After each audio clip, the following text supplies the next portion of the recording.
Hey everyone, Lewis from LV1 Gaming, back with another review, this time for Thymesia or Thymesia.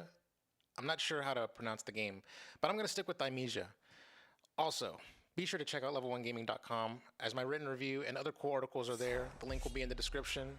As far as the game itself, Thymesia is an action RPG game with the gothic style that fits right in with the Soulsborne or Souls-like genre. For those that have been afraid to get into the genre, the game could serve as a way to dip your toes into the water, if you will.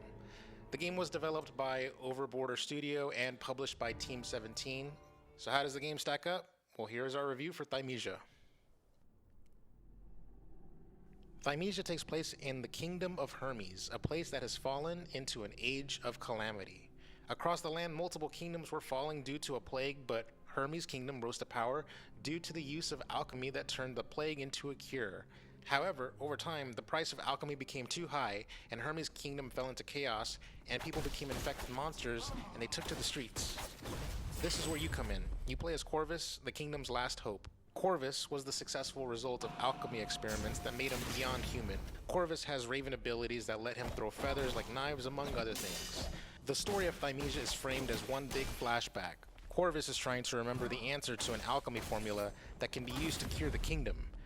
Every time you play a level, it's him remembering what he did. As you progress through the levels, you remember a little bit more about the rules of alchemy that will lead you to the formula that could cure the kingdom. Since the game is a flashback, every time you die, the game says memory interrupted, which I think is cool and it softens the blow than a screen that says you died. But the font is practically the same from other Soulsbornes. The last thing I want to mention about the story is the fact that there are only two characters that you can speak with. One of them is a character in the hub world between levels, and the other is a random librarian found in the side of a library of two of the levels. Both of them are constantly giving you exposition dumps, and it wasn't until after I rolled credits that I went back and pieced together all the pieces of the puzzle. In my mind, Thymesia's soundtrack consists of one song and only one song.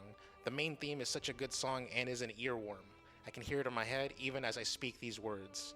I can see that song going into trailers for any number of things that have a gothic setting. I hope that song gets used elsewhere because it deserves to be heard. The song is quiet, eerie, and epic all at the same time. I gotta give a tip of the hat to the composer for that song. Good job, you really understood the assignment. I can't say the same thing about the rest of the soundtrack. For me, the music was just a mood and it kind of blended into the background for me, so nothing else stands out. It got the job done, so I think that's good enough. The game had only one mixing issue that I came across in a boss fight. There were multiple elements happening at the same time and things just started sounding distorted. Nothing too crazy, and it didn't last a long time, and it's easily forgivable. There was one annoying sound design element I wasn't a fan of, and it was the footsteps. I played the game with headphones and I felt that the mixing of the footsteps was too loud on certain surfaces, and the sound itself was a little obnoxious on said surfaces. It was going for a metal shoe sound, which makes sense, but it bothered me at times. I also just want to take a second to give a shout out to the fact that on one of the levels, the music cuts off before reaching the boss fight. It is so eerie just only suddenly hearing just your footsteps. When that happened, I knew it was about to go down. It really set the tone. Due to the game's setting and art style, it's very hard to make the visuals stand out. The gothic setting makes the daylight scenes seem dark. With nothing popping out, it leaves Thymesia looking monochrome for the most part. I'm not sure what the solution is to that problem. For me, the environments were basic and even the more open sweeping shots looked bland. The environmental design seemed too video gamey at times, with some of the level designs not seeming practical for people living in the world. Performance isn't any better either. I ran the game on PC with ultra settings on everything at 120 frames per second, and despite that, the game had a pretty bad draw distance with textures popping in as I walked through a tight corridor. On top of that, I ran into some jank when fighting enemies. I would push them into walls, and some death animations would rubber band me across the floor. The worst offense of all was a boss battle. Bosses have an unblockable super attack that when hit with it, a very elaborate animation occurs. I got hit with a super move, but the game didn't fully register the hit, and so the animation didn't play out, which caused the game to soft lock. The boss would stand still and no attacks would register. It happened twice on the same boss fight, and my only solution was to quit out of the game and load back in. This one is a hard one for me to sell. It took about 18 hours for me to roll credits, but it took about 12 hours before I got good at the game. Once I figured out the game was a bit of a cakewalk for me. Soulsbornes have the reputation of being very difficult / grueling, and at first I thought the game was hard, but after figuring out what I was doing wrong, I was practically speedrunning the game. At first I thought it was the tutorial's fault for not properly teaching me the game's mechanics, but after watching the playback for this review, I realized that I skimmed past it on the pop-up screen. There were actually a lot of things that I wasn't paying attention to in the game, but we will get to that later. As far as controls go, I played the game using an Xbox One controller. The game supports a keyboard and mouse scheme, but I wouldn't be able to explain the controls using that. The main button you'll be pressing is the right bumper because that's the melee attack button. I mashed that button so much that my index finger cramped a couple of times from pressing it too much. That was mostly user error because I didn't have that problem with the last 6 hours of the game because I started attacking with the other buttons. The right trigger is a claw / attack. Enemies have a health bar similar to fighting games. I'll use Street Fighter as an example. In Street Fighter, your health bar is yellow, and when you get hit, there's a red health bar behind it. If you get attacked, your yellow health bar depletes, but a red bar signifies how much you can heal from that attack. Over time, if you don't get hit, your yellow bar will fill up to the max of your red health bar. The same is true in this game, except it's white and green. The white health bar is called wound damage, and the enemies can heal from their wounds. The green bar is the health bar, and you can regenerate up to the max of that bar. What I didn't realize is that claw attacks deplete the health by a lot once wounded. So ideally, you should use the right bumper attack to clear the white bar, and then the right trigger attack to go for the kill. I played over 10 hours of the game without realizing that. Let me tell you that it's actually very hard to use just melee attacks to take out both health bars. I probably would have rolled credits in 8 to 10 hours had I known that from the beginning.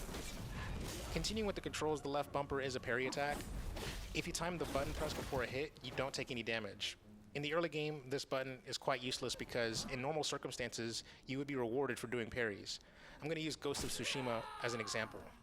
If you do a perfect parry in Ghost of Tsushima, you would have interrupted the enemy's attack animations and you are given the opportunity to attack the enemy for free. This game does no such thing. Not only are the multi-hit combos the enemy is dishing out not interrupted, but you can't attack the enemy for free either. For me, this aspect of game design was frustrating because there's no reward for accomplishing that skill. I was rewarded for spamming dodges instead. Perfect parries are stuff that I do in video games all the time, whether it be fighting games, Ghost of Tsushima, or Trek to Yomi. I know how to time a perfect parry. This game was on another level. This game has a weird cadence to it. In the early game, I was constantly hitting the parry button too early because it was like the enemies had to accelerate into their hits. The enemies would telegraph that they were about to dish out an attack, and with my fighting game instincts, my trigger finger would constantly hit the button too soon. Multi-hit attacks were also a pain because the enemies would change their attacks, which changes the timing of the parries. For instance, a spear attack would be 2 quick hits in succession and a pause before the third and final strike. So if you wanted to parry all 3 hits, you would need to hit the left bumper button twice, then pause, and then again, because if you try to constantly mash the left bumper button, it wouldn't work either because animations are so committal, meaning every move you and the enemy does finishes all the way through, and that includes attacks, meaning that if you are doing a 5-hit combo and the enemy was doing a 5-hit combo, well, you're both taking damage, but who's better equipped to tank the hits? The enemy. It's not all bad though. The parry button does become your friend later in the game when you spend the right skills in the skill tree. When upgraded, performing parries nets you energy and does wound damage to enemies, which perfectly pairs with the claw / attack. The left trigger is used to throw feathers, and they are best used when enemies do their super attacks. When enemies do a super attack, they would glow green and often charge at you. If you time a feather throw perfectly, it would interrupt their super attack, and the enemies would fall to the ground, stunned, leaving them wide open for an attack. The A button is just to interact with the environment, such as opening a door, and is usually context sensitive. The B button is a dodge, and the game doesn't seem to punish you for spamming dodges. In fact, the dodge button becomes overpowered as you upgrade it in the skill tree. There's even a weapon that enables you to have infinite dodges for 30 seconds. Finally, the X and Y buttons. Those are your weapon buttons. If you charge the right trigger button, you do a charged claw / attack, and successfully landing that attack clones the weapon the enemy is holding. So if an enemy is holding a spear, now you can attack with your spear, but it can only be used once. On the upside, it doesn't cost you any energy. The weapon you steal is mapped to the Y button.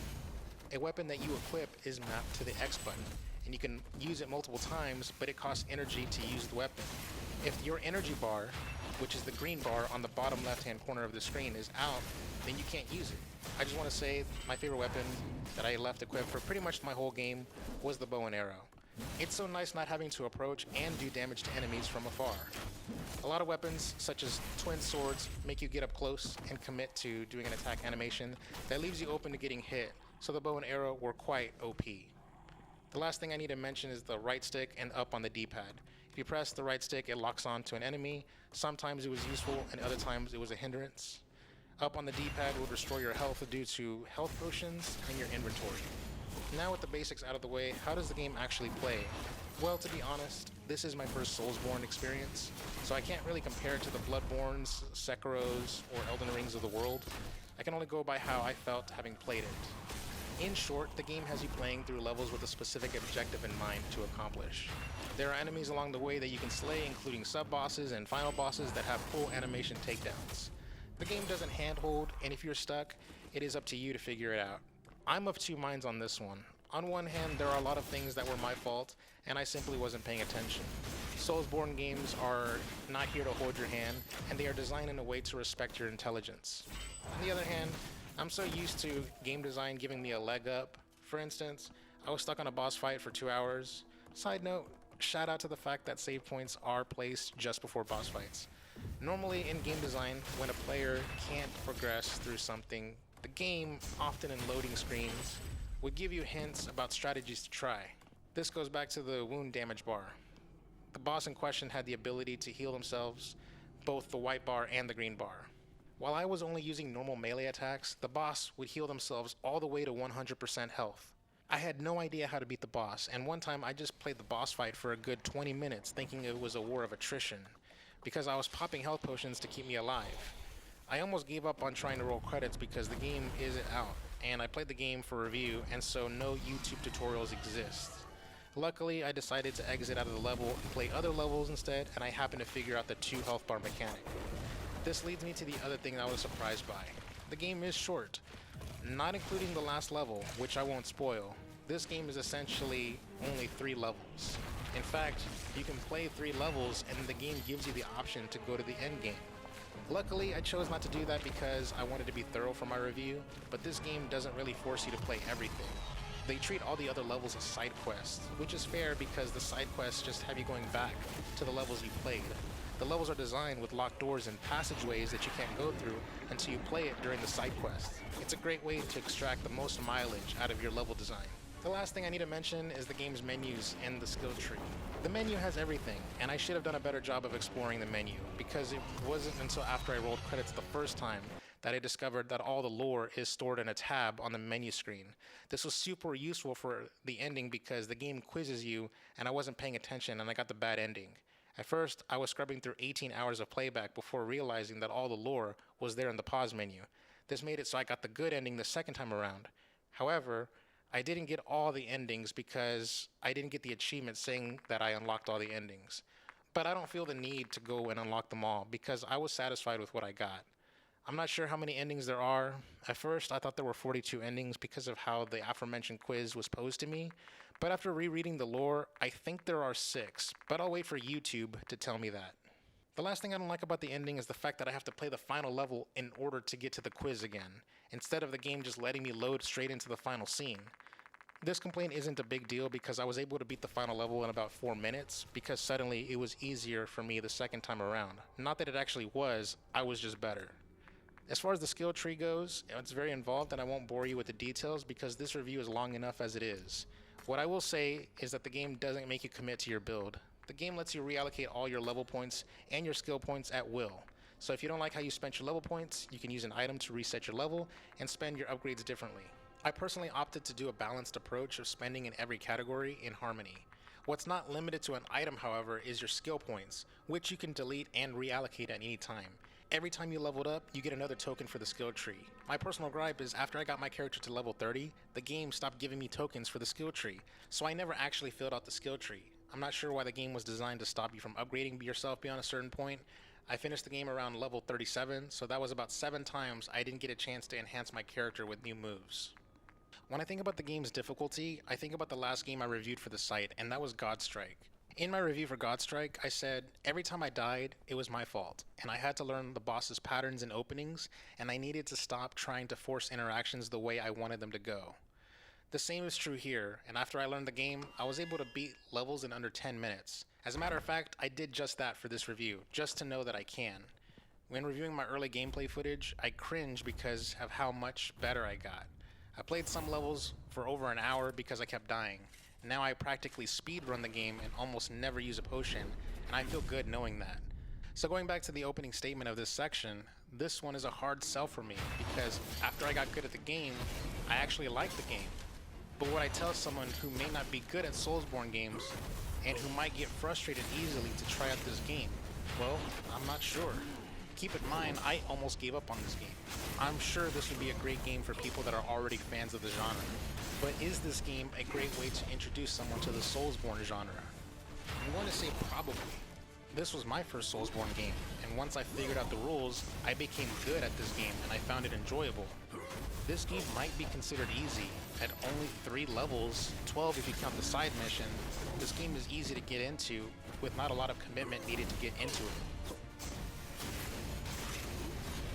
Thymesia was a roller coaster ride for me. It took me a long time before I was able to truly get my bearings and get going. Once I did, I was able to have a good time and see the appeal of the Soulsborne genre. The game has design choices I found questionable, such as the game ceasing to give you skill points after level 30. The game has some performance issues with a few instances of soft locks and jank, but nothing game breaking. I love the main theme and hope the song gets used in other media. The game is short, and if you want to get into the Soulsborne genre, you can't go wrong with 3 to 12 levels depending on how much time you want to invest into the game. With all that said, I think this game is good, so that's why I give this game a 7 out of 10. Thymesia will release on August 18th for PlayStation 5, Xbox Series X and S, and PC, with the cloud version releasing on Nintendo Switch. The game will retail for $29.99. The game does have a free demo to download for those that wish to try it out first. The publisher provided a code for purposes of review. The game was reviewed on PC via Steam. For more reviews, check out our review for Godstrike and Symphony of War. You can find me on Twitter at Chakalaka88, and my podcast is Ready Press Play, where you can hear my thoughts on all things gaming. Also, you can find me on this YouTube channel every other Tuesday on Cogs in a Machine, where we do deep dives on specific topics in video games, as well as every Wednesday on the Double XP podcast. So subscribe here for that and all the other cool stuff we do here as well. Thank you to Team 17 for allowing LV1 Gaming to do the review. Thank you to everyone watching. I'm Lewis, and I'm signing out.